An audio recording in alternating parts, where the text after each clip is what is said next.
আসসালামু আলাইকুম রাহমাতুল্লাহি ওয়া বারাকাতুহু।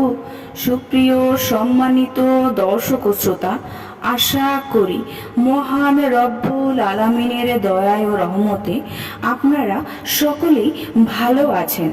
সুপ্রিয় সম্মানিত দর্শক ও শ্রোতা, শয়তান মানুষের সবচেয়ে বড় শত্রু। শয়তান মানুষকে ধোঁকা দেয়, মন্দ কাজে প্রলুব্ধ করে, ক্রমে ক্রমে আল্লাহর কুফর ও শিরকে লিপ্ত করে, সব শেষে চির দুঃখের ও অশান্তির জায়গা জাহান্নামে পৌঁছিয়ে দেয়।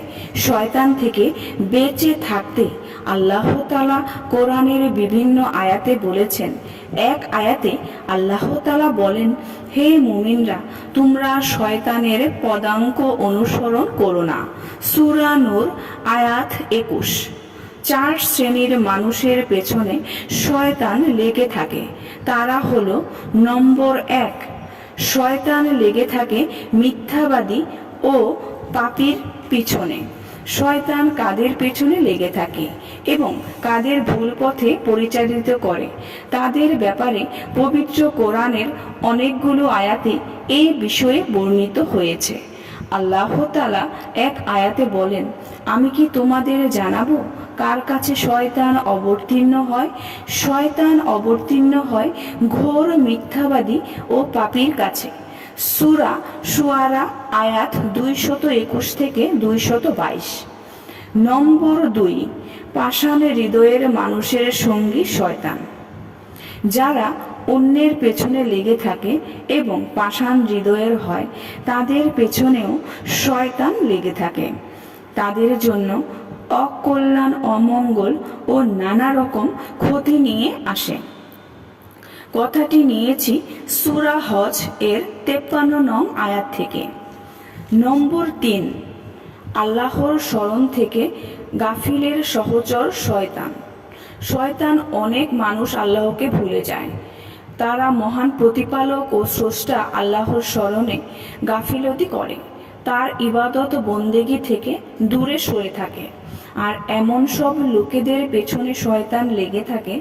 আল্লাহ তাআলা পবিত্র কোরআনে বলেন, যে ব্যক্তি আল্লাহর স্মরণে বিমুখ হয়, আমি তার জন্য নিয়োজিত করি এক শয়তান, অতঃপর সে হয় তার সহচর। শয়তানরাই মানুষকে সৎপথ থেকে বিরত রাখে, অথচ মানুষ মনে করে তারা সৎ পথে আছে। সূরা যুখরুফ আয়াত 36 থেকে 37। নম্বর 4, যারা আল্লাহকে স্মরণ করে না, তারা শয়তানের দলে আছে।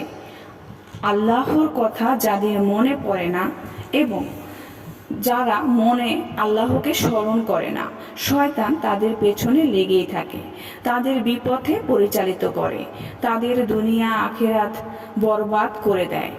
আল্লাহ তাআলা বলেন, শয়তান তাদের উপর প্রভাব বিস্তার করেছে, ফলে তাদের ভুলিয়ে দিয়েছে আল্লাহর স্মরণ। তারা শয়তানের দল, সাবধান, শয়তানের দল অবশ্যই ক্ষতিগ্রস্ত। সূরা মুজাদালা আয়াত 19।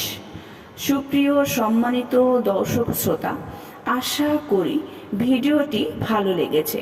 ভিডিওটি যদি ভালো লেগে থাকে অবশ্যই চ্যানেলটি সাবস্ক্রাইব করবেন, লাইক করবেন, কমেন্ট করবেন এবং বেশি বেশি শেয়ার করে দিবেন। সবাই ভালো থাকবেন। আল্লাহ হাফেজ।